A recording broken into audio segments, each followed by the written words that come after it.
So, as usual, before we begin, I have to start with our Mangalacharana. This is our much awaited, even for me, much awaited second installment into the glories of Lord Sri Nityananda Prabhu. So, like I said, we must start with our Mangalacharana first. Om Ajnanatimirandasya Gyananjana Shalakaya Chakshurun Militam Yena Tasmai Shri Guruve Namah Shri Chaitanya Manobishtam Shtapitam Yena Bhutale Swayam Rupa Kadamayam Dadati Swapadantikam Nama Om Vishnupadaya Krishna Prishtaya Bhutale Srimate Bhakti Vedanta Swaminiti Namine Namaste Saraswati Deve Gauravani Pracharine Nirvishesha Shunyavadi Paschatya Deshatarine Jaya Shri Krishna Chaitanya Prabhu Nityananda Shri Advaita Gadadhara Srivasadi Gaura Bhakta Vrinda Hare Krishna Krishna Krishna Hare Hare Hare Rama Rama Rama Hare Hare Hare Krishna Krishna Krishna Hare Hare Hare Rama Rama Rama Hare Hare Hare Krishna Krishna Krishna Hare Hare Hare Rama Rama Rama Hare Hare Vancha kalpatarubhyascha kripa sindhubhya eva cha patitanam pavanebhyo vaishnavebhyo namo namaha. So I'm so glad to be with everyone, to be able to see as many of you as I possibly can. That's wonderful. And like I said, this is something that I've been looking forward to for the past 2 weeks and even before that. So we spoke kind of briefly, which I think anything under however long this yuga is, 432,000 years, something like that, right? So anything under that is kind of brief to speak about Nityananda Prabhu. He's such a wonderful personality, one that is absolutely necessary to our spiritual lives, and to our Krishna consciousness movement. This kirtan movement and this kirtan revolution would be nothing without the two kings, Nitai Gora. So because Nityananda Trayodasi is coming in just a few days now, like 2.5, I thought, okay, why not? Why not speak about Lord Nityananda? And because one session is not at all enough to cover the glories and the wonderful attributes of Lord Nityananda, I thought let's dedicate 2 sessions to him. Even 2 sessions is not enough, but we'll see how much we can bring in. So last session we spoke about Lord Nityananda. We spoke about his glorious advent. We spoke about his childhood pastimes, some of them. We spoke about how he was so engrossed in the pastimes of Sri Krishna and in performing these dramas of the Ramayana along with his friends, that he was even overtaken by unconsciousness when playing the part of Lakshman, and Lakshman is hit with the Shakti weapon of Ravan. And so he is fallen unconscious. His friends have to go and make all kinds of arrangements in order to gather him back to consciousness. His parents and all of the inhabitants of Ekachakradam, a little small village where Lord Nityananda resided, had his childhood pastimes.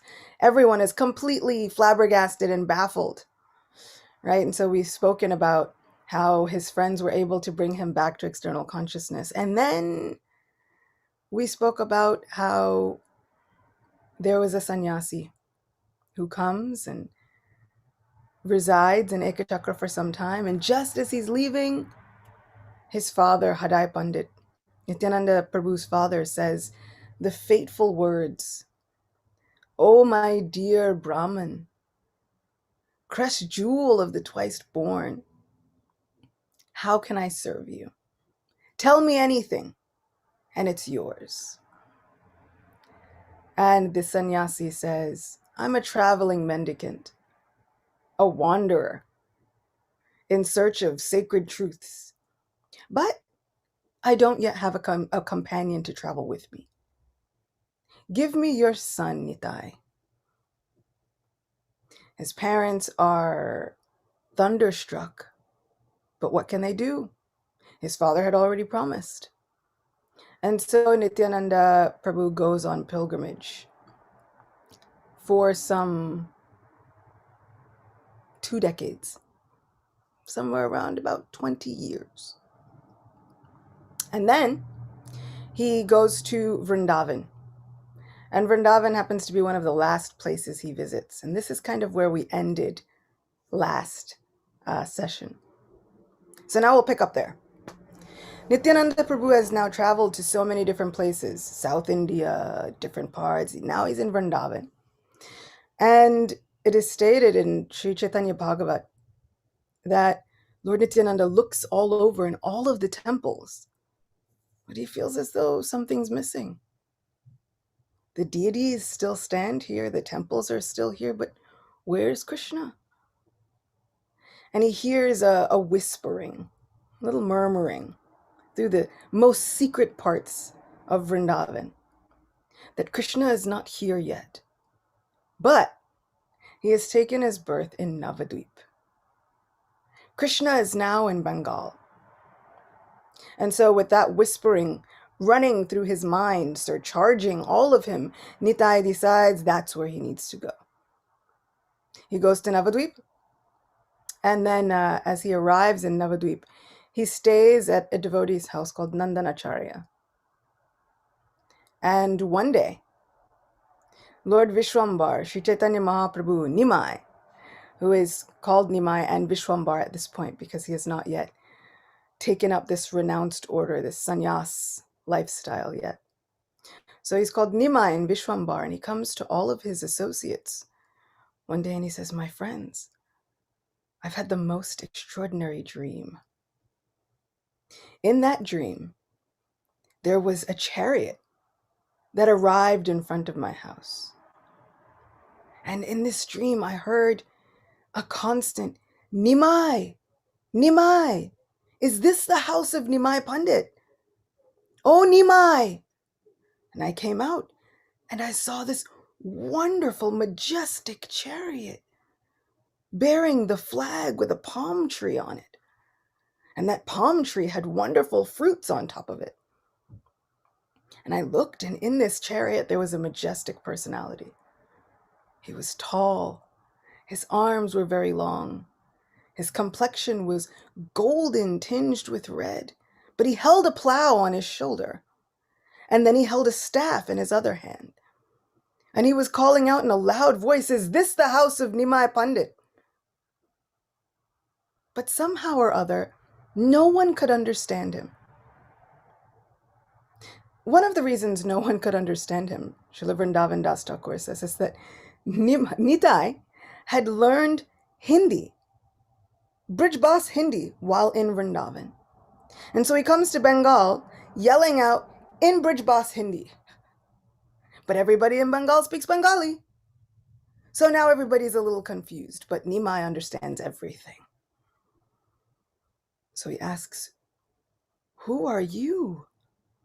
Oh, most wonderful personality. I feel as though you could hold up the entire earth." In fact, this Nitai is none other than Anantashesh. And in that incarnation of Anantashesh, he does just that. He holds up the burden of the entire earth. And so Nimai says, "Who are you?" Nitai says, "Don't you recognize me?" "Very well. Even if you don't recognize me yet, you will soon. I have come just to find you. But now is not the time." And so before finding out who this very special personality was, I woke up. And so Nimai sends so many of his associates to go and find this Nitai. Everybody is wondering, who is this Nitai? But Lord Vishwambara sent us to find him. So they go and they search for hours. It's about 8 or 9 hours they're searching. Finally, they come back to Lord Vishwambara and they say, we've searched everywhere. We've searched all over. We've gone door to door. But we cannot find this personality that you speak of. Nimai thinks, this is Nitai's mercy. He's showing that unless he decides, no one can uncover the truth about him. What a mysterious personality we have. And so Nimai says, don't worry, I'll go. I'll come with you. And they all go to the house of Nandanacharya. And some say that Nitai was sitting inside, and some say that Nitai was sitting on the veranda. So maybe on the veranda inside. And Nimai comes into the house of Nandanacharya. And this is the first meeting of Nitai Gauranga. So many of us have been to different temples and different programs, and you may have heard us singing, Nitai Gaur, Nitai Gaur, Nitai Gauranga. This is what this is all about. The two founders of our Kirtan revolution. And prior to this meeting, Kirtan had not been a very public event. In fact, with the ruling government at the time, Kirtan was a heavily suppressed event. And even though Sri Chaitanya Mahaprabhu advented in order to spread this Kirtan movement, up until that point, these meetings had been carefully held at the house of Srivas Pandit and after dark. So they were very, very secret. But now that Nitai had been uncovered, discovered, and reunited with Sri Chaitanya Mahaprabhu, and this meeting is so incredibly wonderful that it could take up a lecture all on its own. And I have to be brief in my descriptions if I want to get to all of the most wonderful, juicy parts of so many of these different pastimes. But this is the very beginning of our Harinam Sankirtan movement as we come to know it. This meeting. And Nitai asks, where have you been? I've been looking for you for decades. I traveled everywhere. I went to Vrindavan and I said, where is Krishna? Everyone said he's not here. I said, well, where could he be? I said, he's gone to Bengal. And so I rushed here as fast as I could to find you. Where have you been? I was waiting for you. I've been right here just waiting for you. And the two brothers, they embrace one another. All of the devotees are completely astonished. And at that embrace, Nitai himself falls unconscious. And Nimai takes Nitai onto his lap. And so many of the devotees there, Gadadhar Pandit included, they say things like, usually it is Lord Vishnu who rests upon the coils of Anantashesh. But now it looks like the roles have been reversed in the sweetest way. And now Anantashesh is resting on the lap of Lord Vishnu. What a sight we've beheld this day. The joy of the devotees know no bounds. After the two come back to external consciousness, and they've gotten their emotions somehow under control just a little, they begin to perform the first public kirtans, singing and dancing with one another in a way that no one has ever seen before. This is our Sankirtan movement. This is the joy that we derive from coming together, chanting with one another, hearing these wonderful glories of Sri Chaitanya Mahaprabhu, Sri Nityananda Prabhu, and all of their wonderful beloved associates. This is the mercy of Adi Guru, the primeval, the very first, the source of all spiritual teachers, the source of all Guru Tattva, the source of all spiritual truth is held there within Lord Nityananda. And as Nityananda, this Guru Tattva, this spiritual teacher, the source of all teachers, is so incredibly compassionate and simple-hearted. They say Nitai would act simply. And they use this word, simple. His devotion was characterized by its simplicity. And so he would very often take the instructions of Lord Chaitanya literally, seriously. He would often act in very mysterious ways, which we'll hear about in just 2 minutes. And he would do anything and everything in order to show that he was only subordinate to the will of Lord Sri Chaitanya Mahaprabhu. He had given his entire life, his being, his heart, his soul, everything to the very will of Nimai. So, one day, Nimai says to his devotees, he says, here's what we'll do. Now we will go door to door. Tell everyone you meet about the glories of Sri Krishna. Tell them that Krishna is your mother. Krishna is your father. Krishna is the very treasure of your life. He is the wealth of everyone's heart. He is the joy that we've all been searching for. Tell everyone you meet this essential truth and make sure that they're able to chant the holy names. Tell them the glories of the holy names.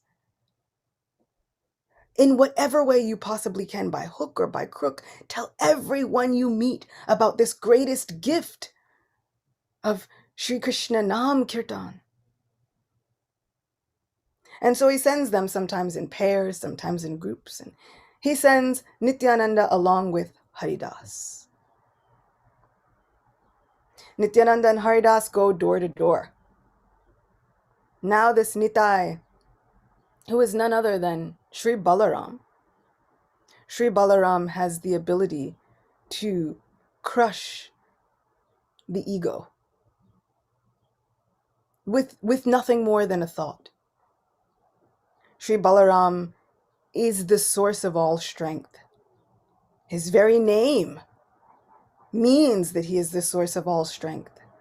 This bala, this spiritual strength and material strength alike, all find its source within him. And now this very same Balaram has taken any divine ego and has cast it aside in order to go door to door with folded palms, begging regular people to chant the holy names.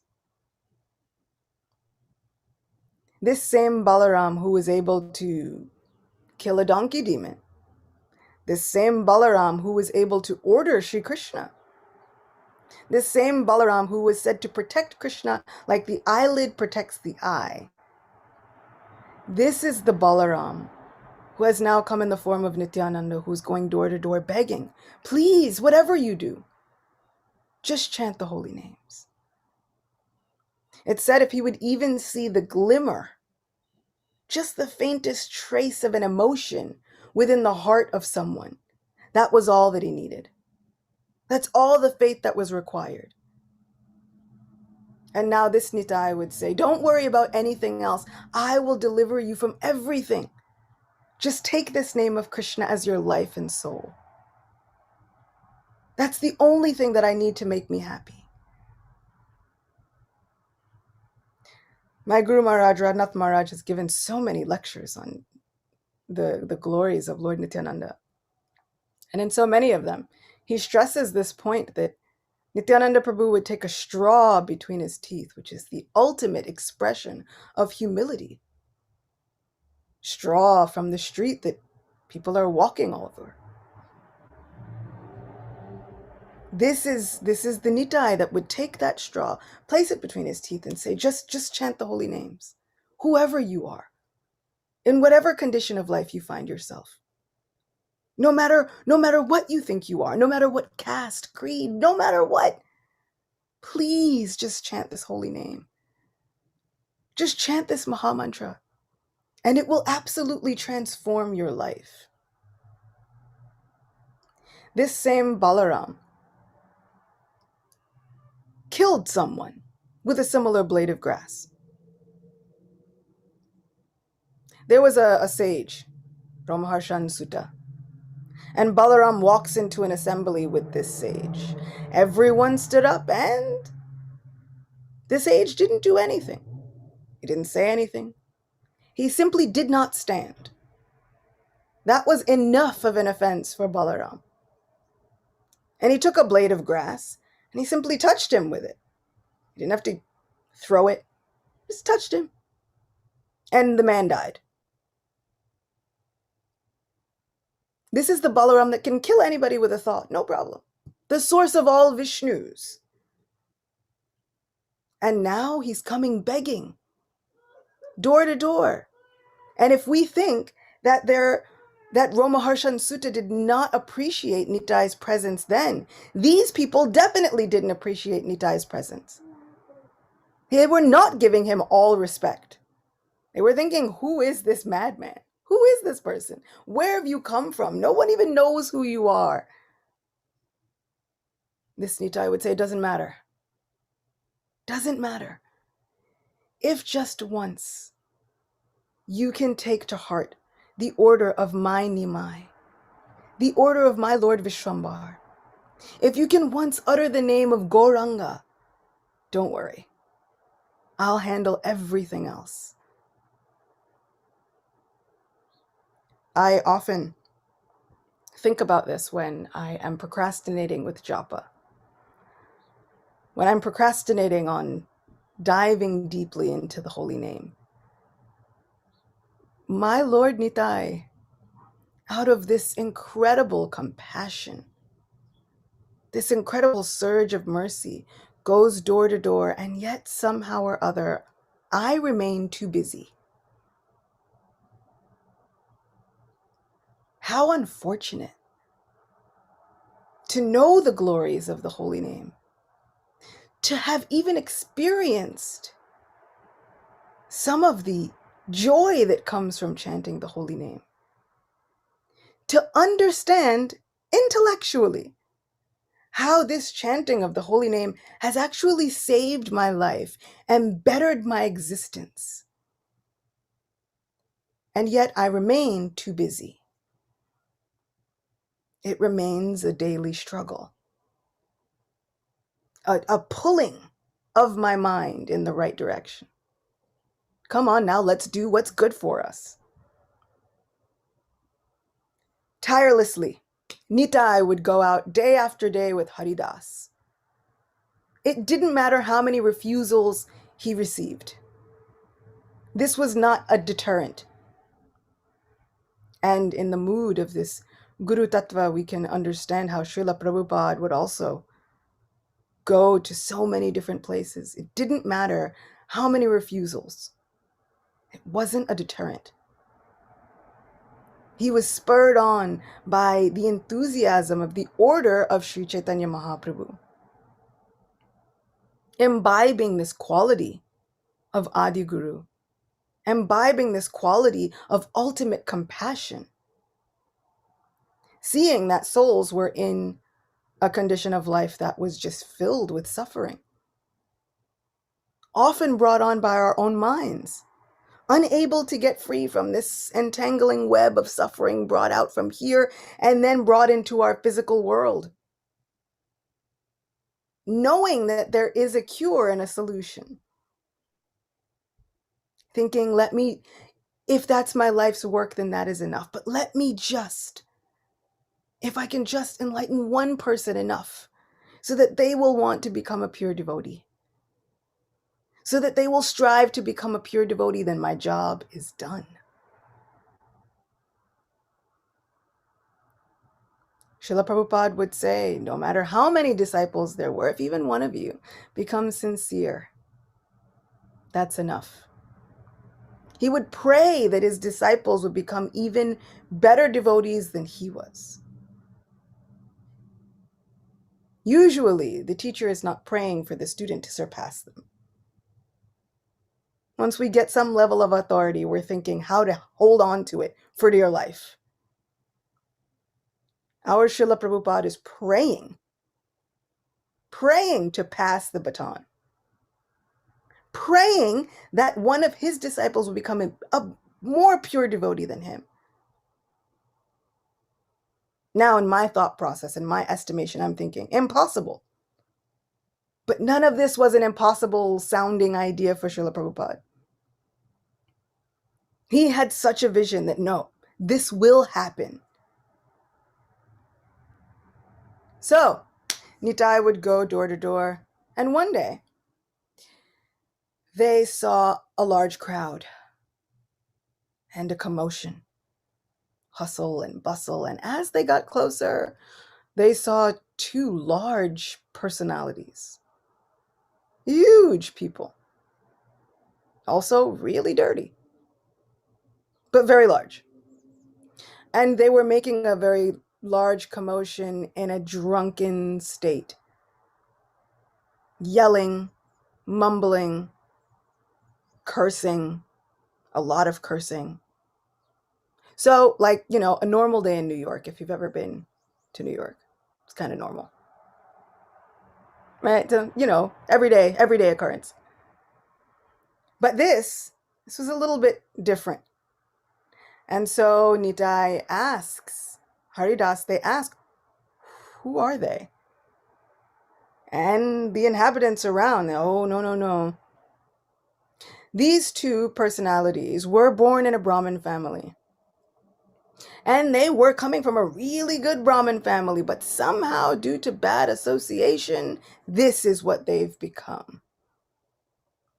They torture Brahmins and they kill cows. They've taken to eating beef and drinking all day. No one goes past them unscathed, and so then no one goes past them. Everyone goes the other way. They go inside their homes, they lock the doors, they stay off the streets when these two come around. Previously, they were named Jagadananda and Madhavananda, but now they've simply come to be known as Jagai and Madai. All day, they are drunk. Stay away from them as much as you can. Everyone around gave this advice.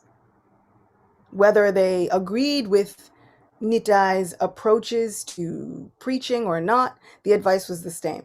If you value your life, go home.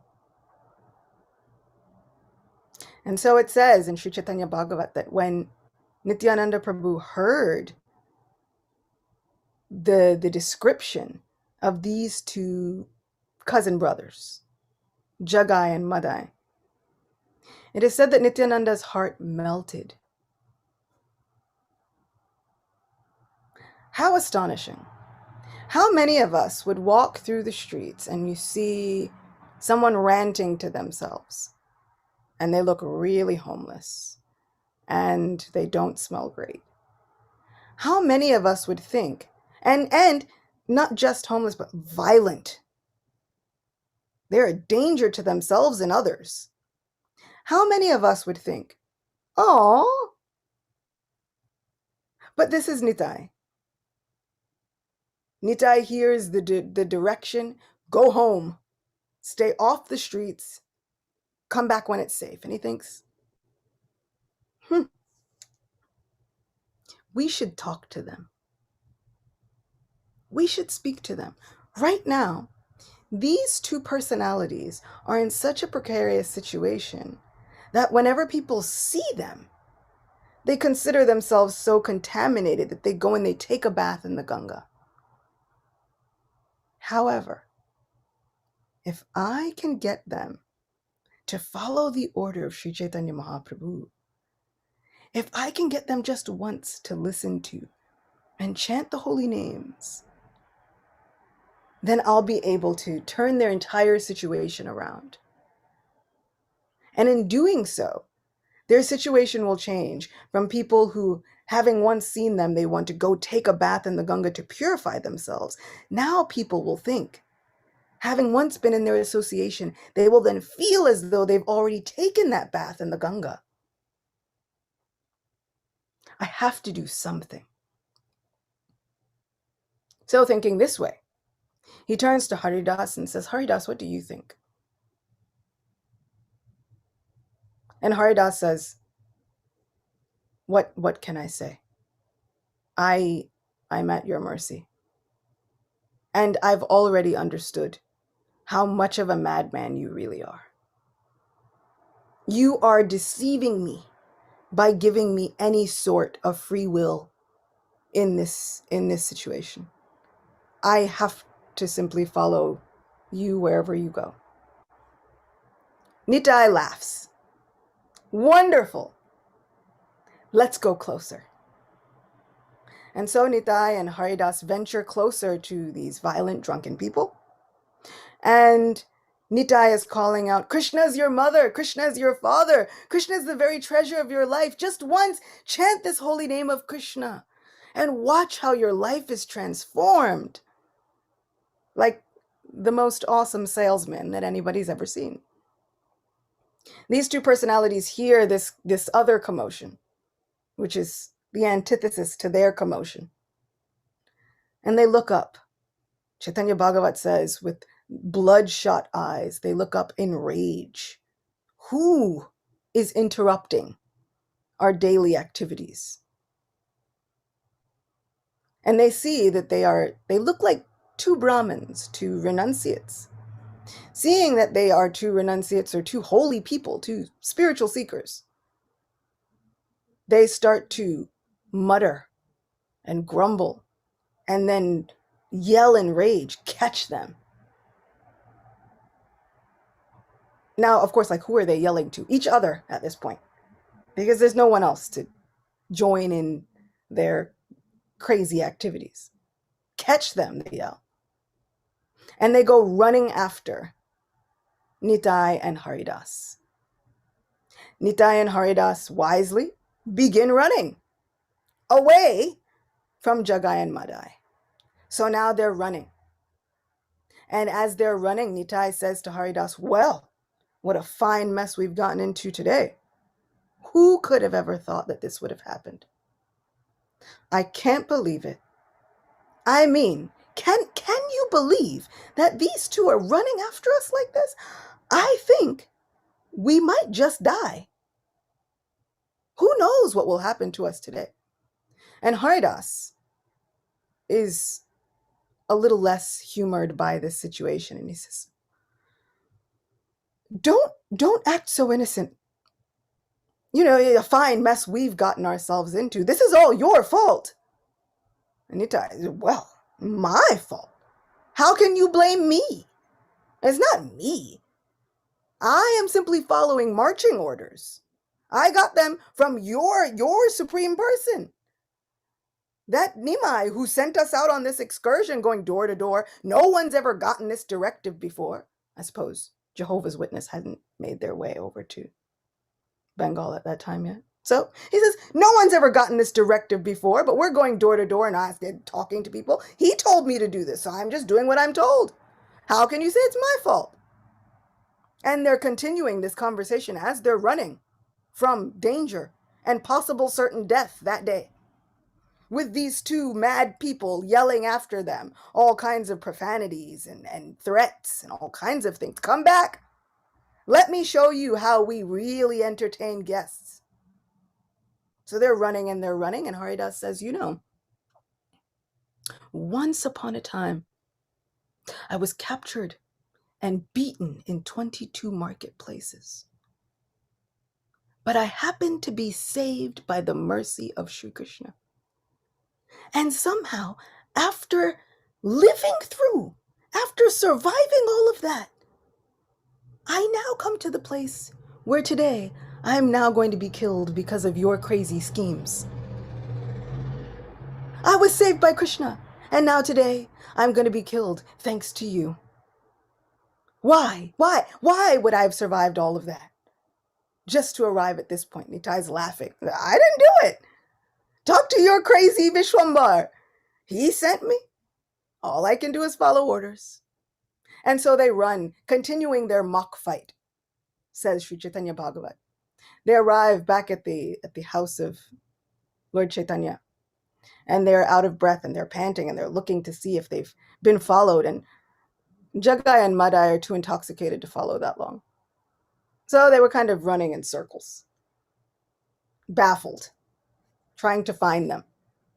And in some cases, it says when they could not find them, they started beating up each other, pulling each other's hair, and dragging each other down to the ground. And so when they get into the assembly of Sri Chaitanya Mahaprabhu, Lord Vishwambar generally asks each day, how were the day's events? And so as he asks, Nitai says, well, a strange thing happened today. We saw two brothers, and they were in such need of your mercy and help. I thought, let me go and carry out the order that you've given me. But we were chased, and we almost lost our life, but we made it back here, once again due to your mercy. But I do believe that in a few days' time, your mercy will overtake their sinful activities, and they'll be transformed. Haridas is listening to this entire relating of the day's activities, and he happens to be near his dear friend Advaita Acharya. And he tells Advaita, he says, I have issues with this Nitai. In fact, I have daily problems with Nitai. I don't tell any of this to Lord Vishwambar, but I'll tell you. So some days he goes and he finds the most crocodile-infested part of the Ganga. And just as he sees the crocodiles that are infesting the Ganga, he looks and he takes a big smile, and then he takes a run and he leaps into the Ganga. And I'm calling after him, Nitai, Nitai, get out of the water. What are you doing? There's crocodiles. And he begins wrestling with them. And then just as I think, how am I supposed to save him? He gets out of the grasp of the crocodiles, but do you think he would come back on shore? No. He floats downstream, pretending to be dead. What am I supposed to do with him? Then if that's not enough, sometimes he'll see a young boy on the banks of the Ganga. And all of a sudden, with no warning, he'll go charging at the young boy, yelling at him. Who knows what? He scares him halfway to death. And then the young boy runs to his parents. And then the parents come and they're angry and they bring sometimes, instruments, weapons and things, and they're yelling. But by then, Nitai has run away. And who's left for the parents to yell at but me? So now the parents are yelling at me, and what can I do? What can I say? Oh, my dear sir, please forgive me. You see, my companion happens to be a madman, but what can I do? Just please don't take anything personally. Sometimes he'll see a young maiden, and she'll be performing her worship, and he'll walk right up to her and say, oh, beautiful-eyed one, how about you and I get married? And when she looks and she says, who are you?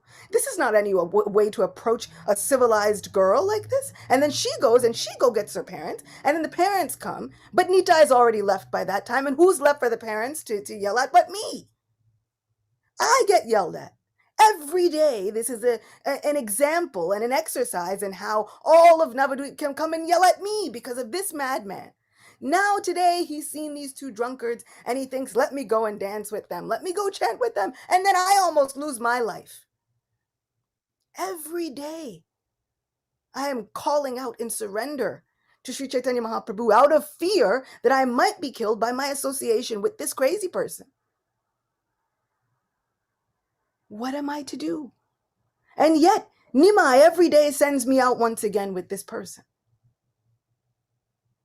Advaita Acharya says, yeah, it's typical. What do you mean typical? What are you saying? Is that what?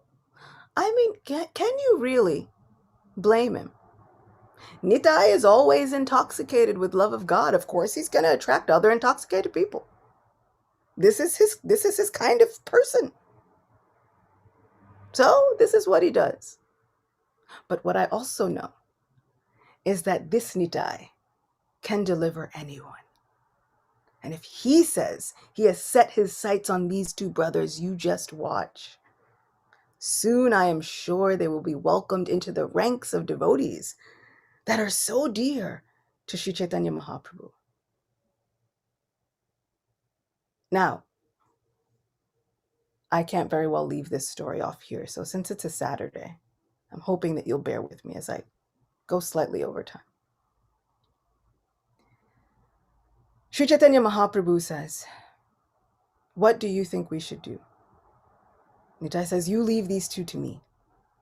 I think that I can still make some difference in their lives. Sri Chaitanya Mahaprabhu says, so be it.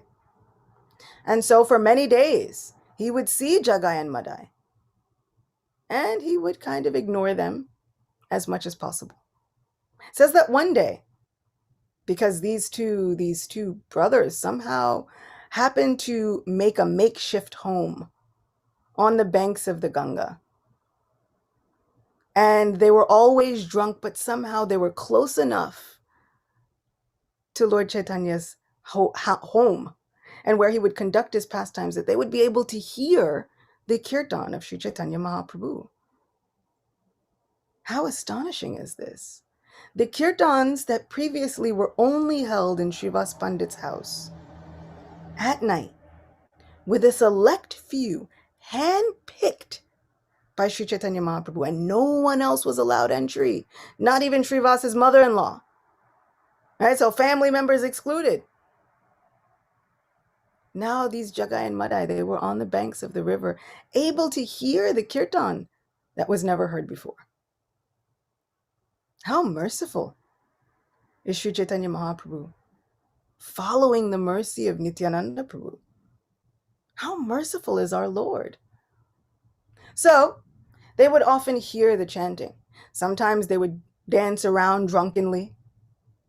And once when Mahaprabhu came to take his bath, they saw him and they said, hey, you Nimai Pandit, you sing so nicely.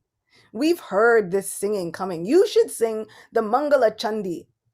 You should sing all the auspicious songs to the goddess Chandi. We ourselves will go and bring all the paraphernalia and make arrangements for this. You should sing Durga songs. I don't know if any of you have ever been a kirtan leader, but this actually happens a lot. You sing something, and then you get all these requests coming in. Like nobody has taken into account your mood or your personality or anything. You get all these requests coming in. You should sing all the Tulsidas bhajans of Lord Ram. Go right now. Like, I understand. I'm also not a jukebox.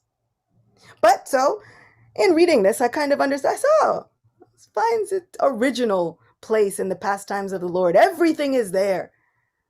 So, they'd say, you should sing the songs to the goddess Durga. We would very much like to hear that. Mahaprabhu simply ignored them. And he went on about his way. And so one day, Lord Nityananda arrives again on the scene along with Haridas, going along their usual days of Harinam, door-to-door Sankirtan. And once again, they see these two, Jagai and Madai. And Jagai and Madai see them. And they say, who are you and where are you going? Nitai says, I am a servant of Sri Chaitanya Mahaprabhu. I say, what is your name? He says, I am called Avadut, which means spiritually crazy. There's not much, sometimes you try to look for a different translation. There isn't. It means spiritually crazy. It says, I'm called Avadut. It's a person who does not care. Simply doesn't care about the rest of the external world. He's so caught up in this spiritual revelation that everything else fades away. Shri Radha Murlidhara ki jai. Shri Gaura Chandra ki jai. Jai. Nitai says, I'm called Avadut. Now, this Jagai and Madai, they are so angry. And they are so incredibly enraged simply by the presence of Nitai and Haridas, that this Madai, he picks up piece of an earthen wine vase, right? This wine container. But if you've ever seen those, they call them amphoras, right, in Greek and Roman times. And they're big. And they were used to hold wine. So big like this. This is a very hefty piece of clay, almost like stone. And he picks up this piece of clay and he hurls it at Nitai. It hits him in the head and Nitai immediately begins to bleed. Now, at this point, Madai thinks, now that should do it. But Nitai is not deterred. He's still saying, just chant the name of Krishna. Just chant the name of Krishna. It's okay. Just chant the name of Krishna.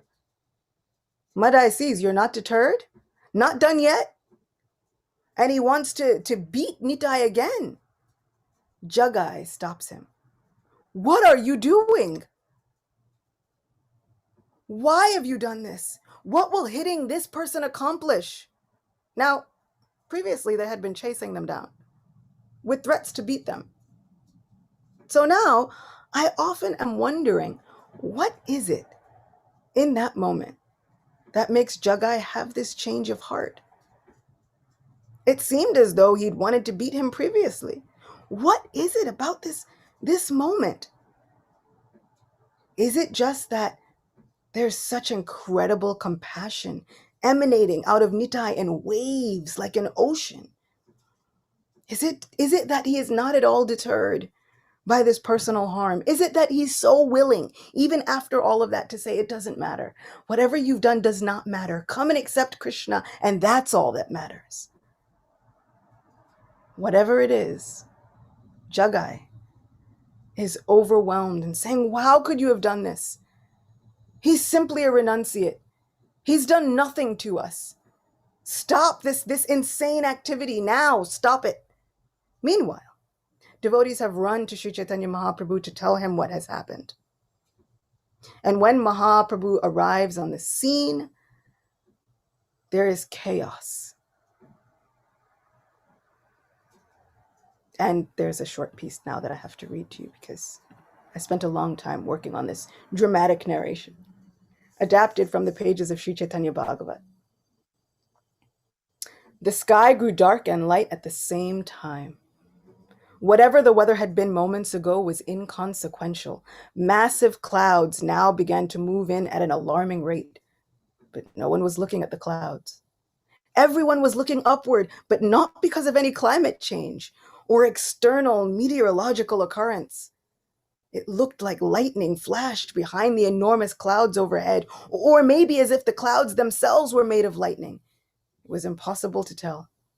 Flashes blinded everyone in attendance, and many hands moved to shield their sensitive eyes. There was a roaring sound that came from above, but shook the earth as well. Standing before everyone was the most beautiful storm anyone had ever seen. His chest heaving with each breath he took, one slender golden arm was raised high in the sky, index finger extended.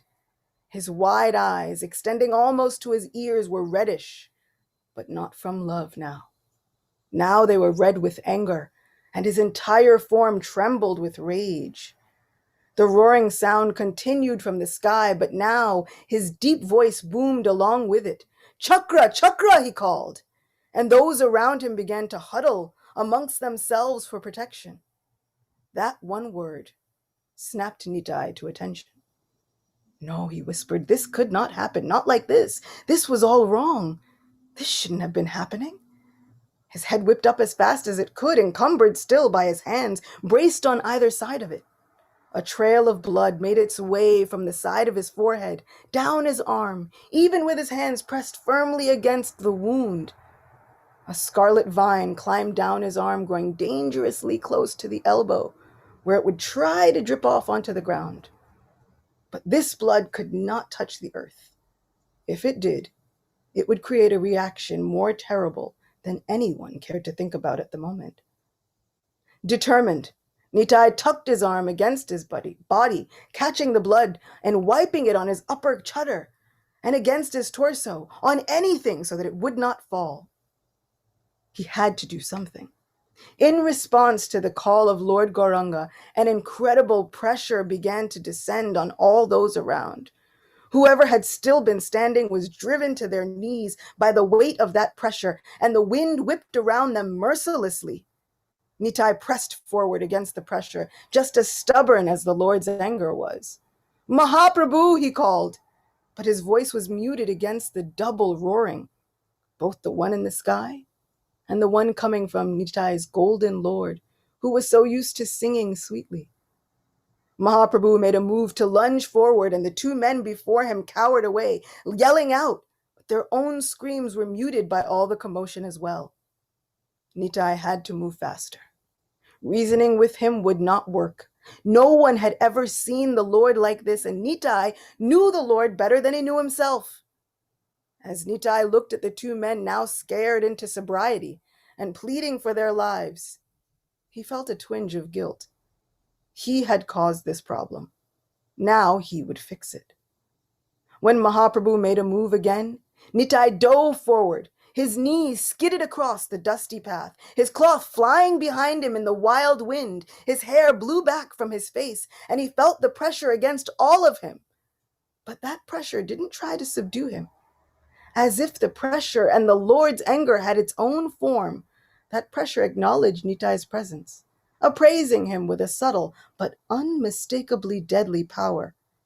The anger of the Lord recognized Nitai, and that same anger, which found its ultimate source within the form of Lord Anantadev, from whom all the Rudras, who destroy the universes, emanate, that anger recognized Nitai, recognized him as belonging heart and soul to Lord Vishwambar.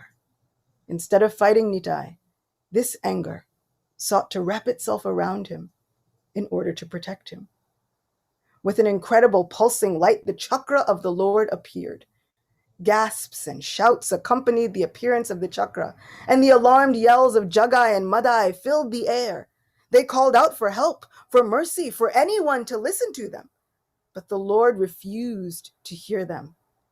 Before Mahaprabhu could move again, Nitai caught him around the waist. "No, my Lord," Nitai cried, his face pressed into the Lord's side. His attention finally caught. Mahaprabhu rocked as Nitai wrapped his arms around the Lord's waist and held on tightly. One large hand was placed on Nitai's head. His face guided gently upward. Nitai wasn't sure what he must have looked like, but he hoped it would be enough to quell the Lord's incredible anger as he looked up into Mahaprabhu's eyes. Their dark eyes locked with one another for a moment, and Nitai thought that might be enough. But just that quickly, Mahaprabhu's gaze was wandering across his face. Coming to rest on the wound, Mahaprabhu's eyes grew wide again with outrage. Nitai shook from the force of Mahaprabhu's emotions, love, protection, and an all-devouring rage mixed together to create a firestorm of emotions. Nitai called out again, "My Lord, I'm fine. I am. See for yourself." Not daring to unclench his arms from around the Lord's waist, Nitai did the only thing he could do to convince his Lord. When Mahaprabhu's eyes searched his own again for the truth, squinting, judging, Nitai smiled. A gentle, soothing, safe smile. In that smile, he invested all of the love he had for Mahaprabhu. Mahaprabhu took a breath. Nitai knew he had one chance to save these two men, and he might not get another. "Although I'm bleeding, I feel no pain." Nitai's smile held steadfast.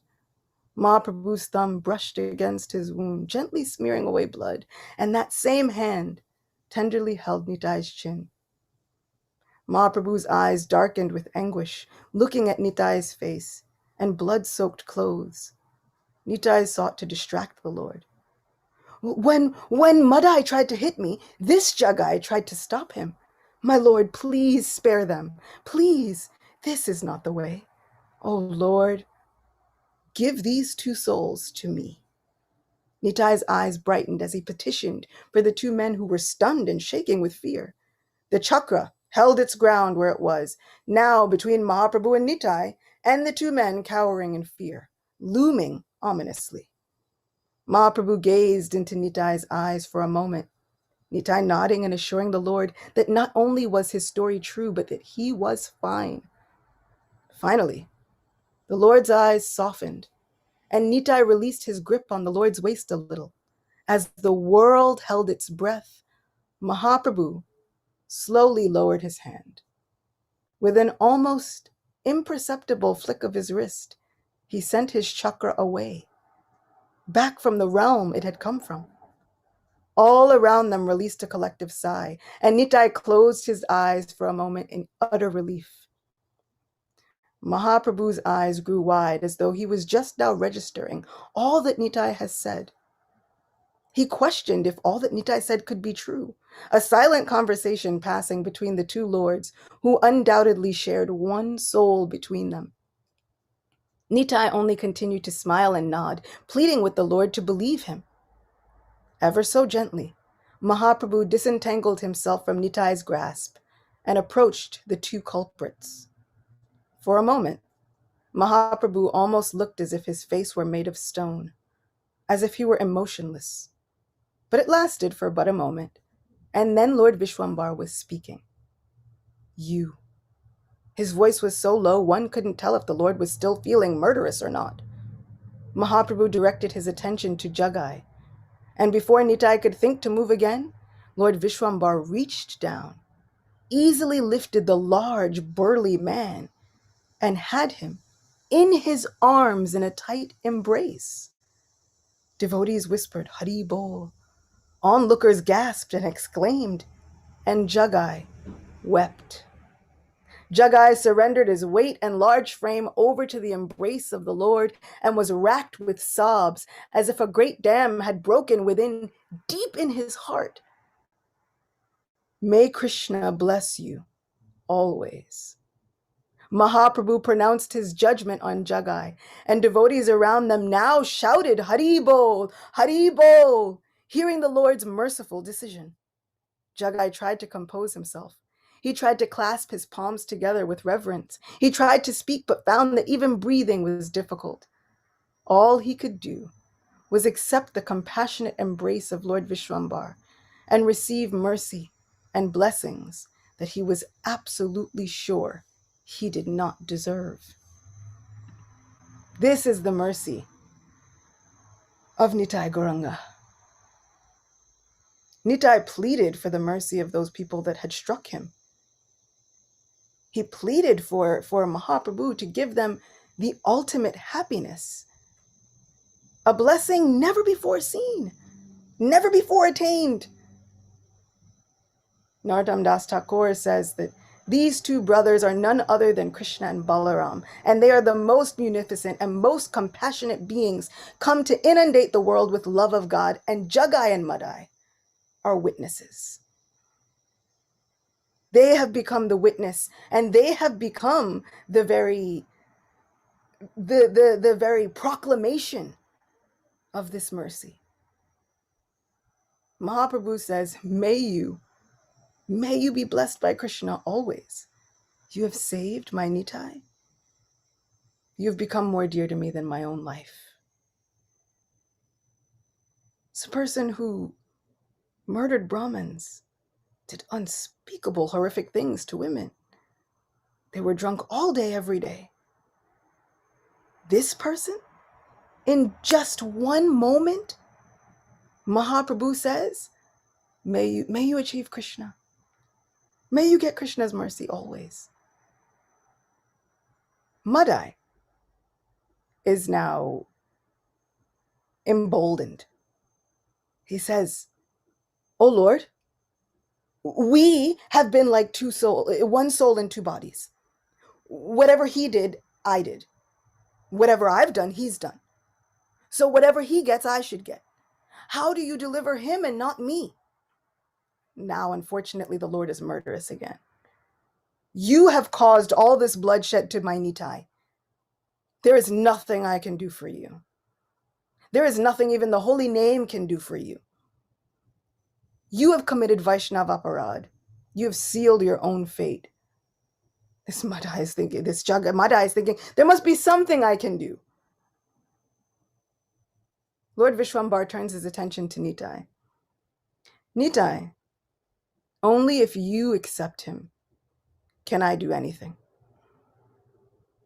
Nitai rushes forward to embrace Madai. There is no offense. I take no offense into account. I'm not even angry.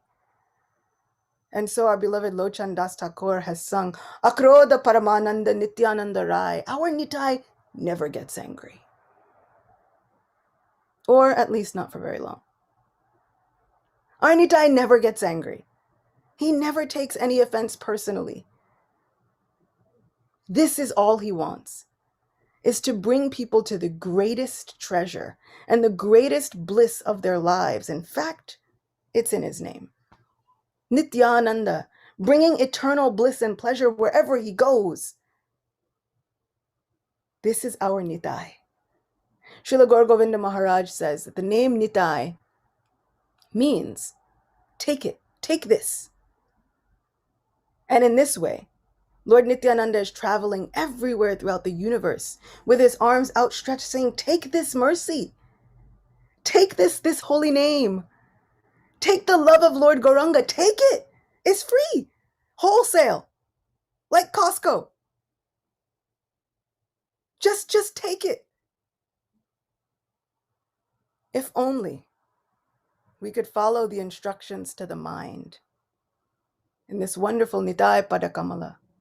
If we could grasp the lotus feet of Lord Nityananda and hold on for dear life, that's all we need. This is the way to conquer the heart of Mahaprabhu.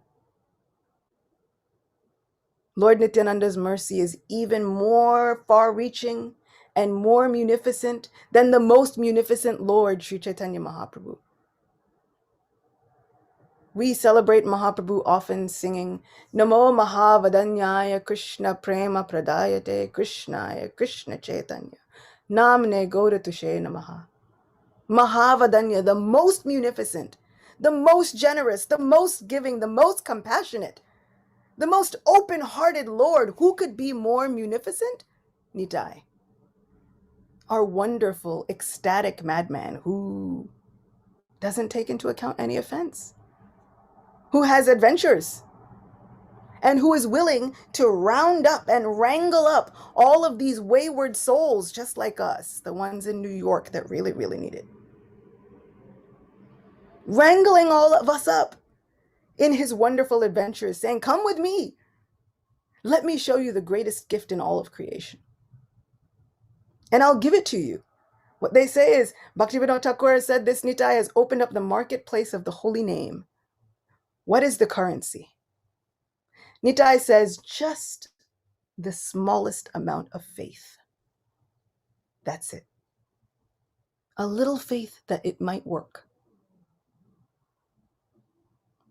So let us take this wonderful pastime into our hearts.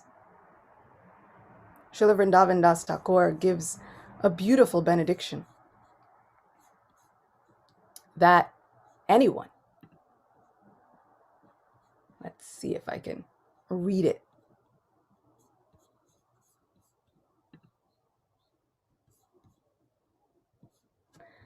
Okay, first of all, whosoever has faith in the activities of the Lord will attain the lotus feet of Sri Krishna. And then finally, Lord Gaurachandra will certainly deliver anyone who hears with faith the deliverance of the two big sinners, Jagai and Madai. Lord Gaurachandra, who is residing right here in New York at the Bhakti Center, will certainly deliver anyone who hears with faith the deliverance of these two big sinners, Jagai and Madai. And they were absolutely delivered. brought into the inner core group of Sri Chaitanya Mahaprabhu's trusted associates. Sri Chaitanya revealed four-arm forms to them, gave them all kinds of benedictions, and told the devotees, these two are mine now. If you feed them, know for certain that you are giving food to Sri Krishna. If you please them, know that Sri Krishna is pleased. But if you blaspheme them, know that your fate is worse than theirs would have been. Know that there is nothing that can save you if you blaspheme these two, Jagai and Madai. 5 minutes ago, they were the worst.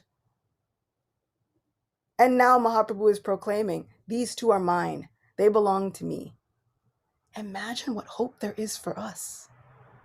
Because no matter how bad we think we are, I do not think our daily activities included all the things that they did. Have any of us murdered anybody today? No? Well, then you're already better. There's already the ultimate hope.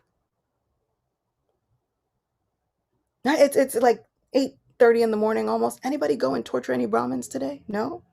You're already better. There's already hope. We're already on the road to redemption. If Mahaprabhu can do that for these two, from then until the end of time, just think what he can do with our lives. If Nityananda's mercy can transform that, just think about what his mercy can do to our lives. If we just have a little, just the slightest hint of faith that it might work, our lives will be transformed. It's a promise from all of our spiritual teachers. All we have to do is just believe in it a little bit. The witness and the testifying prophecy is Jagai and Madai. Let their testifying, let that stand for all of us as a promise of what is possible.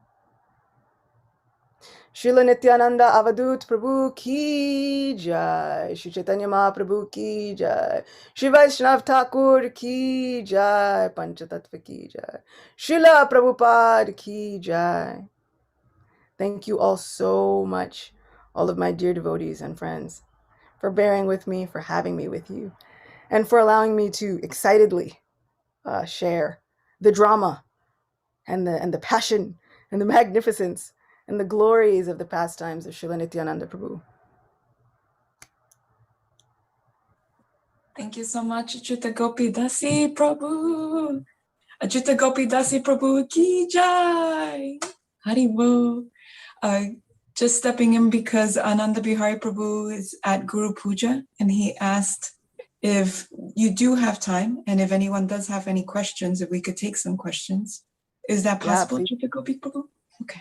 So I saw that Ananda Bihari actually put a question at some point in the conversation. He was asking, why was the mother excluded? I'm assuming that's the mother where they were doing the kirtan. So perhaps you could start with that. Yeah, it's very interesting, isn't it? Srivasa's mother-in-law. Lord Chaitanya was trying to cultivate a very, very specific mood. And at that point, it was not at all public. And in order to show just how exclusive this mood was, he was not allowing anyone in. Now, one would think, but shouldn't she get love for Krishna also? I mean, all of these things were happening in Srivasa's house. He does not actually exclude anybody. So at another time, and so many times this happens, what'll happen is Srivas is afraid of something. Nimai will come and mystically take care of it all. And as he comes, he says, now Srivas, offer me prayers. And Srivas offers him prayers. In so many different cases, even there's one day, he goes through the town and he hears someone speaking the glories of Lord Varaha. And so hearing the glories of Lord Varaha, hearing just that one word Varaha, he goes yelling, boar, boar. And he arrives, as he often does, sometimes at the house of Srivas, sometimes at the house of Murari Gupta, in so many different places. And he takes on the form of these various incarnations. Offer me prayers. And so he instructs Srivas Thakur in this way, offer prayers. And once he does, he says, now, bring your whole family. And he manifests forms and many, many wonderful manifestations in front of the whole family. And he gives all of his choicest benedictions to the entire family. So no one is excluded, even up to the 4-year-old niece of Srivas. Says, do you want to see something miraculous? Right? He's always, do you want to see something miraculous? I can even induce love of God within a child. So he tells her, you chant the name of Lord Hari. Say Hari, Hari. And her name was Narayani. He says, and now cry in ecstasy. Happens immediately. And this wonderful Narayani becomes a celebrated Vaishnavi among all of the devotees of Sri Chaitanya Mahaprabhu. So the family does not get excluded, actually.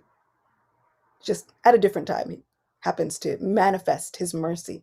So I think that that's always hopeful, because even if you think, there's been some kirtan and I missed it, right? Mahaprabhu was here and I missed it.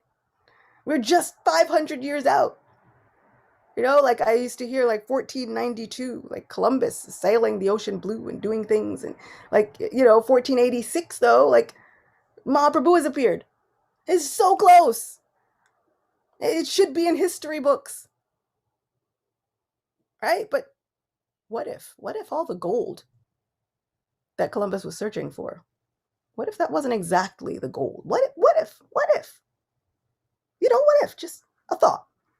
So, even if we think, I've missed it, we never miss our chance. We never miss out on our blessings. And what I know about our Lord is, by hook or by crook, he will find some way to come find us and save us and wrangle us and yank us back. Does anybody else have a question? If so, feel free to unmute or raise your hand. My question that I had, Acyuta Gopi Prabhu, was the phrase by hook or by crook. I always get confused by that. If you could kind of explain what that means, because I've heard it before of people saying like you could do bad things and Krishna will forgive you. If you could just clarify it just for... Yeah, by hook or by crook, just by any means necessary. So we have a causeless unwillingness to serve. That's how Srila Prabhupada puts it, and my mom also. But Krishna has causeless mercy, right? And I think that mercy is more causelesser than our causeless unwillingness to serve. So even more causeless is Krishna's mercy. So he will find any method, even if it's deceptive, he will find a way to come and save us. Srila Prabhupada says, even if a drunkard is thinking that the taste of this liquor, Krishna says he is the essence of all tasty liquids. So even this liquor, I'm getting such enjoyment, that must be the taste of Krishna. He says eventually Krishna will come and he will engage. Krishna will come and reciprocate. And he will eventually clean out the heart and reform that whole person's existence. Say the holy name is so merciful like this, even more merciful than Krishna. Krishna will take a seat in the heart. Mahaprabhu will take a seat in the heart, but sometimes only after it's clean. You clean the heart first and then. But sometimes we're so powerless. How can I even clean my own heart? It's so buried. It's so underneath. I've been such a hoarder of anarthas within my heart, right? Such a hoarder of all the unwanted things, clinging to them, that my heart is so buried. I can't even find it to clear it out. The holy name, Bhaktivinoda Thakur says, the holy name becomes the best friend because the holy name will do the work for us. The holy name will then clean out the heart that we can't even seem to clean on our own. And then invite Krishna to come and take the seat there.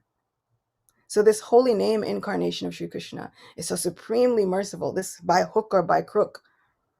We will find some way not to serve by hook or by crook. By whatever deception, whatever we have to tell ourselves, right? We will find a way not to serve. And Krishna will find a way to bless us anyway. How incredible is that? Even people engaged in the most sinful of activities, Krishna will find a way to bless them anyway. Even especially when we think they don't deserve it. There's so many people that we think don't deserve it. Krishna will find a way to bless them anyway. How many times did he speak with the Kauravas, trying to avert a huge war, right? Peace emissary.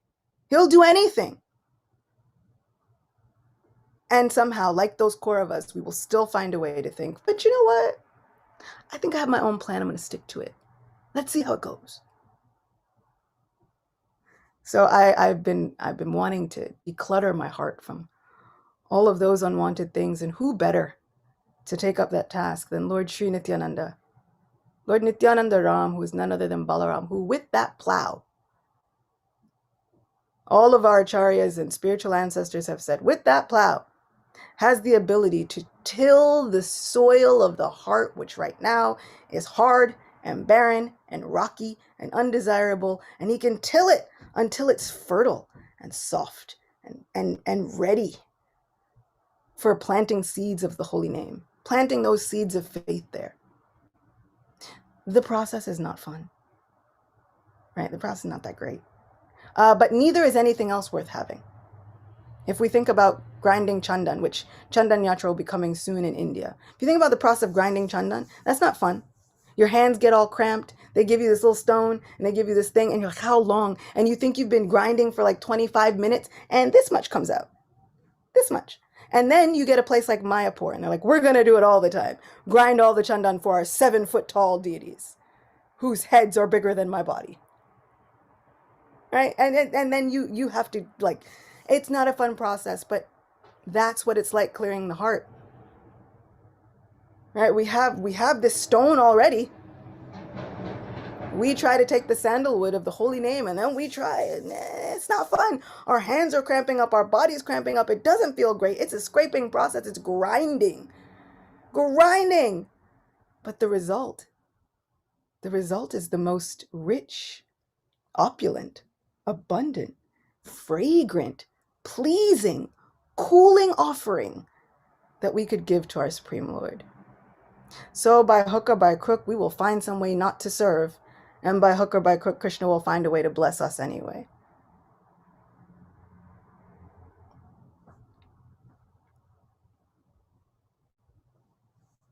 And our dear Ananda Bihari Prabhu is back. So we will then I already asked your question that you put in the chat, Ananda Bihari Prabhu, but we don't know if anybody else was it answered in a satisfactory manner? Yes. Bhima Prabhu, Hare Krishna. Is your process fun? What are you grinding, Bhima Prabhu? Acyuta Gopi, there was a wonderful class. I like the hoarder thing. Anartha, hoarder of Anarthas. Bhima Prabhu, what do you have to say? How's your process? Good. Haribol.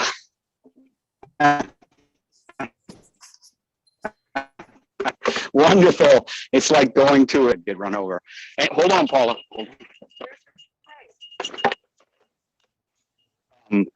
Sorry. All I can say is a wonderful class. I will tell next Nityananda Triodicee next week, I believe. I will tell the story of the time I played Mud-Eye and knocked Nityananda upside the head with a bottle. So we don't have time for that now, but if someone reminds me next a wonderful class on Nityananda, I will tell that story because it's a wonderful pastime where I got to play my innermost self, Mud-Eye. So I had no problem, as you can see, I had no problem looking like a drunken madman. So, and I scared the whole congregation. There was like 150 Indians there. And I just dove into the crowd like a drunken madman. Jagai and Mud-Eye both scared all the kids and everything. It was wonderful. I just enjoyed being my true self. So Haribol, thank you for reminding me of that. It happened some years back, about 7 years ago. Who was playing Nityananda was Amarendra. I don't know if you people are familiar, devotees are familiar with Amarendra Das. He's a young man who's an unbelievable preacher, has Bhagavat completely memorized, Sanskrit, English, etc. And he's just a wonderful preacher. But he was very young at that time. So I thought I'd teach him a lesson. He was Nityananda and I was Madai, and I had a bottle. And I will tell the rest of the story next time. Hare Krishna. Jai. Bhima Prabhu, we can't wait. Okay. Do we have any reflections, comments? Anybody? Okay. Srila Gopi, Devi, Dasi Prabhu ki jai. Shri Nityananda Prabhu ki jai. Jai. Spiritual Hoarder ki jai. The process is fun. The process is fun, joyfully performed. So let's get to it. Let's get to it. We're all in this together. So it's going to be fun. Thank you, everyone. Hare Krishna. Have a blessed day. Srila Gopi, Haribol. Jai.